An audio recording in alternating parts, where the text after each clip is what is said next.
Absolutely. Do you think, you've couched it in terms there of almost an existential threat to our society by comparing it to North Korea there. I'd be inclined, when looking at trans people, to view them as, a minority group, a very small group, a group with a high suicide rate, a group of people who are vulnerable, essentially. I don't see necessarily a threat to our way of life in the same way. I don't see a threat to the way of life. Go on. No, I see a threat to a whole set of things we ought to be discussing. Let me give you an example. Absolutely. So the gay rights movement, as I mentioned earlier, gets success when it moves from saying this is a software issue to this is a hardware issue. And as I say, we're a bit more certain about that than we should be. But basically, we agree it's Lady Gaga. It's born this way.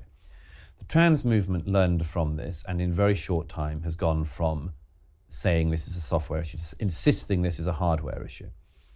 One of the reasons why our society is going demented on this particular question is because we're trying to run two programs simultaneously and we can't.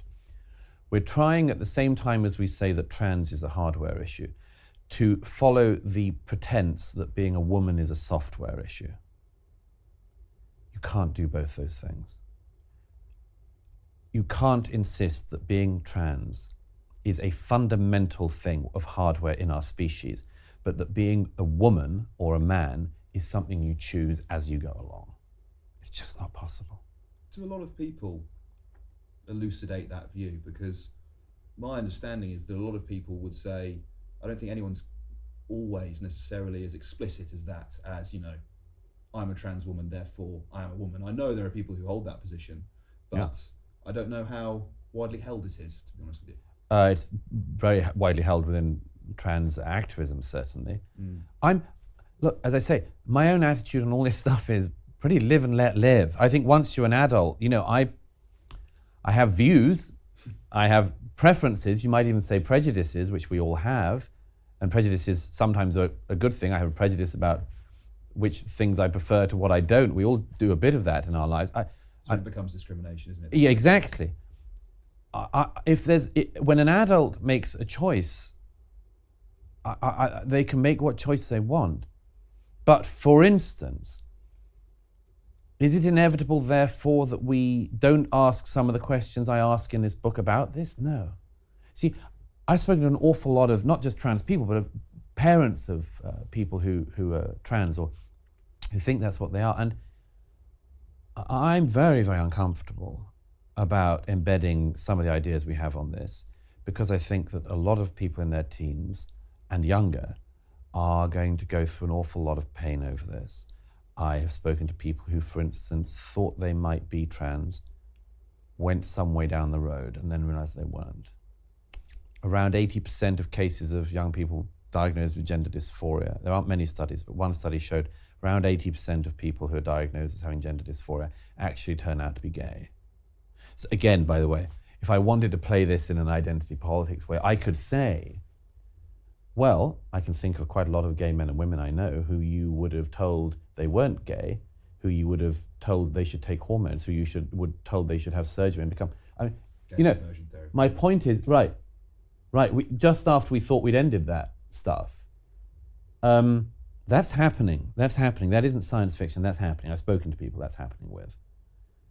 Again, if something runs, all of these issues are presented, particularly to young people, as if they are all interlocking issues which you need to address simultaneously, and they all share the same characteristics. So, this is the sort of so-called intersectionist thing. We live in a web of interlocking problems and prejudices and oppressions and so on. And if we address one, we address them all. No, it's not the case. All these things run against each other. As I just showed, the trans thing runs to a considerable extent, not completely, but to a considerable extent against certainly a large part of the feminist movement. And it clearly runs against a large part of the gay movement, gay people. So that's why we need to be able to think about this stuff more intelligently and more openly. And that's why, sometimes, occasionally people say, why do you have to say that? Because I think we should be talking about it. I think we should be talking better about all of these things. I think we can do it in a decent way. I think we can do it without being prejudiced against anyone. But I think that if we talk about this badly or if we suppress this, I know that a lot of what I say in The Madness of Crowds, everybody is thinking about. I know a lot of what I say is what a lot of people are saying privately to their partners and friends. And I know that almost all of them fear saying it in public. Here's the thing. Thinking can't be this dangerous. Can't be. We have to allow ourselves to do it. And that includes taking risks, making mistakes, sure. But we can't just agree to whatever we're told to agree to today. Or at least some people may, but I won't. So Douglas, as usual, brings up some very interesting points, but I'm going to have to sort of disagree a little bit with Douglas. The interviewer basically says that he doesn't feel that it's an existential threat to the point of like, society with South Korea or whatever. But one of the things you have to understand, when you take a look at societies that are not democratic, Western European societies, United States of America, I don't know about Canada, but Australia, even Australia sometimes, folks, what's going on there, how the left is just predominantly, gained ground over there. But you still have some semblance of truth that is being told by some people. Now, yes, those people are being attacked. Those people are being, Twitterized. They're on social media. They're being lambasted. There's the mob dissent on all the social media platforms against conservatives or people that are going against the leftist ideologies, the church of climatology, the church of transgenderism, so to speak. But you are still allowed to speak some truth over there. In many cases, the truth as well, to sort of buck the narrative that is coming from, the left. But what's happened in societies like in China, North Korea, others we could say, people know what the truth is, but they are afraid to say it because if they say it, they'll either be jailed, beaten, in the least, and at the worst, possibly executed or killed, tortured. So my feeling is that with this church of climatology, this eco-terrorism, the church of transgenderism, the transgenderist terrorist, the alphabet network, the LGBTQIA, MOUSE, these institutions now are trying to grab a hold of normative discussions that I talk about. In other words, what we all knew just an hour ago, a day ago, a week ago, a month ago, a year ago, a decade, what we all knew, they want to turn around and basically say, nope, everything that you knew, everything that you were taught, everything that you knew about science, everything that you knew by biology, everything you knew about carbon, everything that you knew about gasoline, everything you knew about nuclear power, everything you knew about carbon dioxide, everything that you knew about oil, everything that you knew about the oceans, everything that you knew about plastic, everything that you knew about this, everything that you knew about that, that's all completely freaking wrong. It's all wrong. You were taught wrong. It's wrong science. It's wrong biology. There's no such thing as sex. There's no such thing as gender. There's no such thing as man and women. We're all the same. Everything that you were taught, history, philosophy, it's all wrong.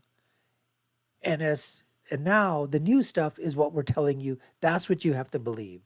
That's the truth. 2 + 2 was never 4. Never. It was never 4. It was always 5. You were taught wrong. And this, to me, is the existential threat. This is the threat, folks. We will allow this small minority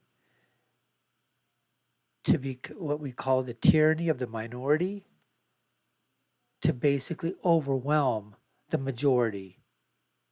And as Douglas was basically saying there, in silence, people are talking about this is wrong. say it to themselves, they say it to family, but they don't dare say it outside because of the fear of the mob mentality, attacked on social media, attacked on Twitter.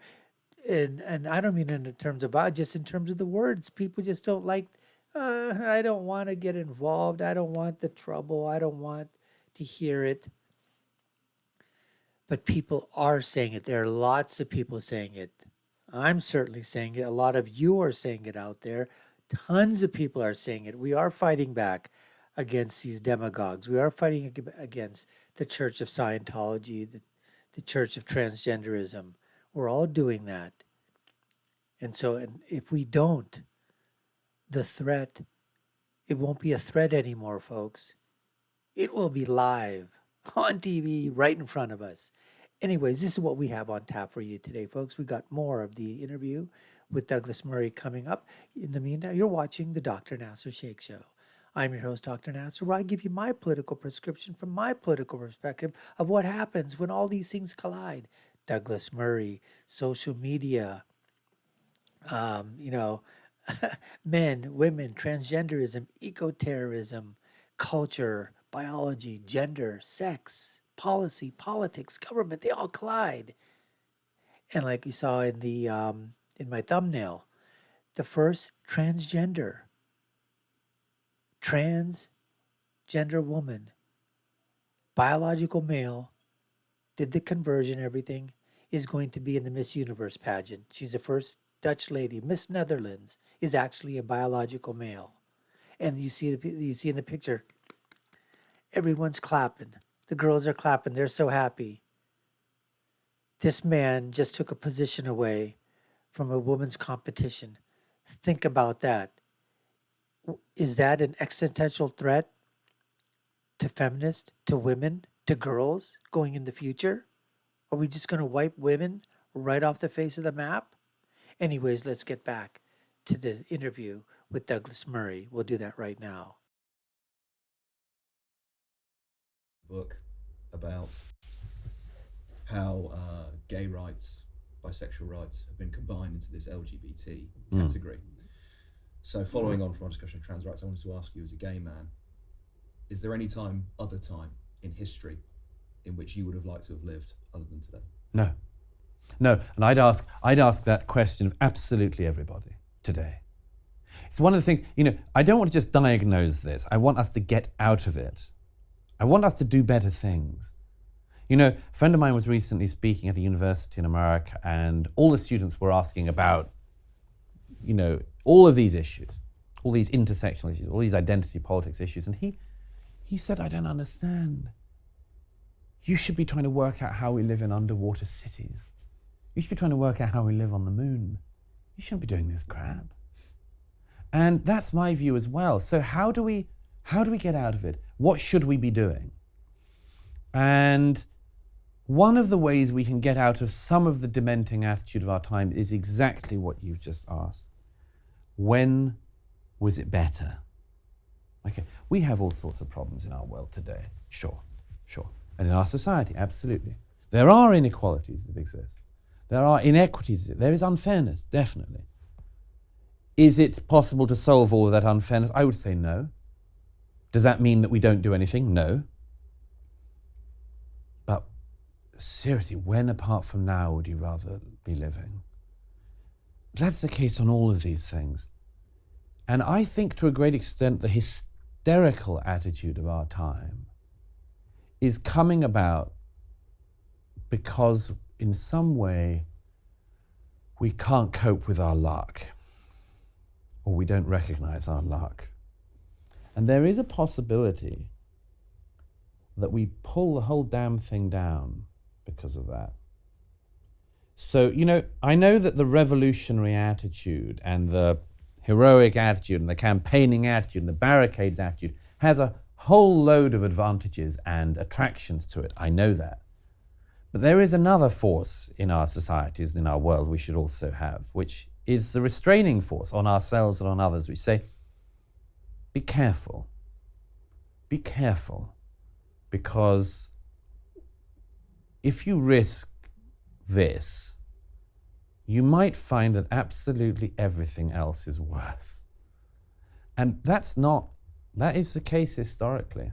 You know, I have a lot of friends from Iran, among other countries, and you know, it's an extreme example, but 1978 in Iran, if you're a liberal, was a good time. There were lots of problems. By 1980, it was so much worse, and it's been worse ever since. Societies can go wrong, and they can go backwards, and they can get infinitely worse at the point that people think they're making them better. So, yes, address these things, try to work them out, try to stop unfairness and unpleasantness where you can, but be very careful not to wage war on everything that got you everything that's better than anything. Douglas Murray, thank you so much. It's a pleasure. Once again, folks, great stuff from Douglas Murray. It's a great interview there. Hope you enjoyed that video clip. We'll do more of those in the future. In the meantime, you've been watching the Dr. Nasir Shaikh Show. I've been your host. My name is Dr. Nasir. If you haven't done so already, we'd love for you to subscribe to our channel, like, share, and follow us. You all know what to do. Put your comments down below. Share it. We'd also like you to take a look at our video links above and below. My final thought is always, when you're right, you're right. And when you're left, you're wrong. Until next time, folks, take care and stay safe.